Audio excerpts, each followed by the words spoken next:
Okay, question 3 part E, again is causing a bit of confusion, so I'll just go through that in a bit of detail. When A strikes the ground, it does not rebound and the string becomes slack.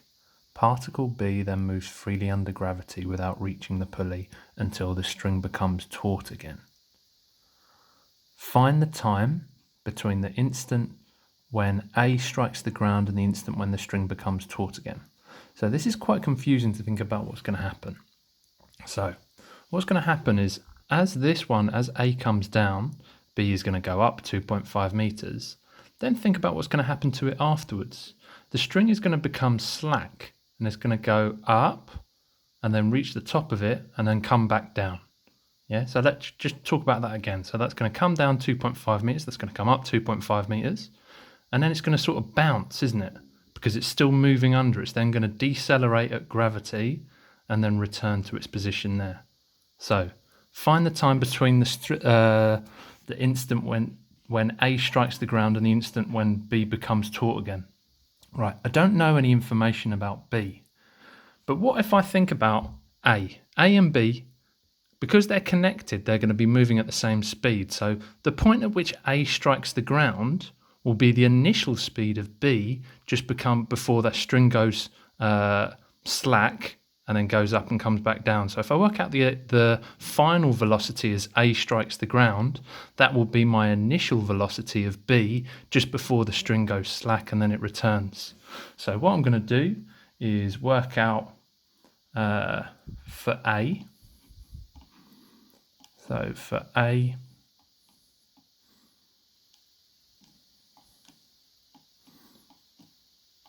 I'm going to list my SUVAT.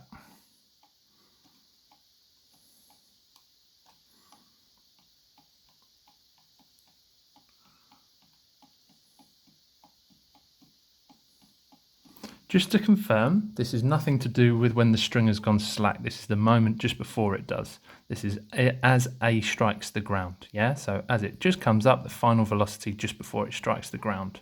What information do I know? Okay, well, by that point, it will have moved 2.5 meters. Because the question tells me it is released from rest, I know the initial velocity is 0. My final velocity is the thing that I'm after. In the question, I'm told the acceleration of B as it ascends will be exactly the same as A as it descends. So that will be 3.2. And it told us after A has been descending for 1.25 seconds, it strikes the ground. So T is 1.25. Okay, I could use loads of formulas here. What I want is V. In fact, I could use any of them. I'm just going to use V equals U plus AT. Fill in what I've got. Well, V, I don't know. Let's just call it V equals U, which is 0, plus A, which is 3.2, times 1.25. If I work that out, that's going to give me V equals 4 meters per second. Right, so just as that strikes the ground there, as it strikes the ground, that will be the initial speed of B, just as it does that little thing we spoke about a second ago. So that B is going to go up with an initial speed of 4 meters per second, then move freely under gravity, then come back until the string is taut again. So now I'm going to look at B. So for B.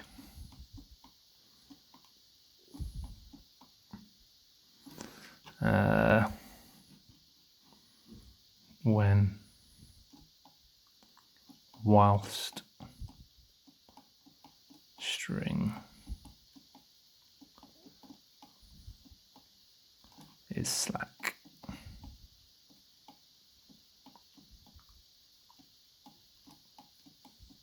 Right, so this is for B whilst the string is slack. Let's list my SUVAT this time.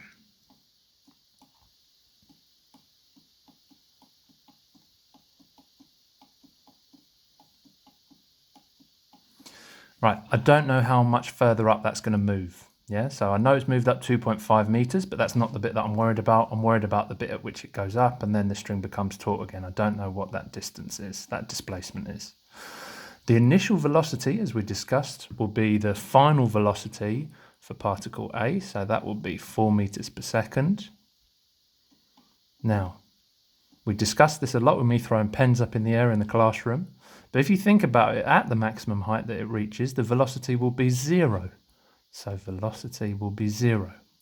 So if I'm assuming that I'm taking up as positive, now because the string is slack, it will be acting under gravity and it will be decelerating at gravity. T I don't know, T is what I would like. Right, so what I'm going to work out is the time by which it takes to get to this point. So from when the string goes slack, I know the initial velocity is 4 meters per second and it's moving freely under gravity. And then it's going to come down again and the strings are going to become taut again. Let's work out the time it takes for when the string becomes slack to when the string becomes slack up until it reaches the maximum point there. So I'm going to use V equals U plus AT again.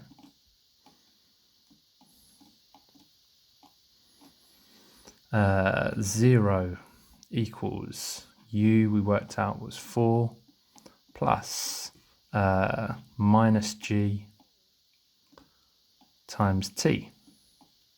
So if we rearrange that, we get 4 over G is equal to T, which is the same as 20 over 49.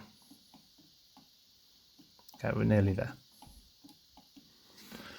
If you think about it, the time at which it takes to get from the point at which the string becomes slack to the top will be the same as the time it takes to get from the top to the point where the string becomes taut again. So now all I need to do is times 20 over 49 times 2 to give me 40 over 49. Variations on this question come up quite a lot, so just get your head around that. It's nearly always the final velocity of this bit here will be the initial velocity just as the string goes slack. That's always your first step. That becomes my initial velocity. Then I have to think about it as the motion of the string. It's quite difficult to imagine, but when this one hits the ground, this one's then moving freely under gravity. So it moves up, decelerating at gravity, then accelerates down at gravity until it returns back to the point. Okay, have a look through that video, see if you can make sense of it. Please email me with any questions. Thank you, bye.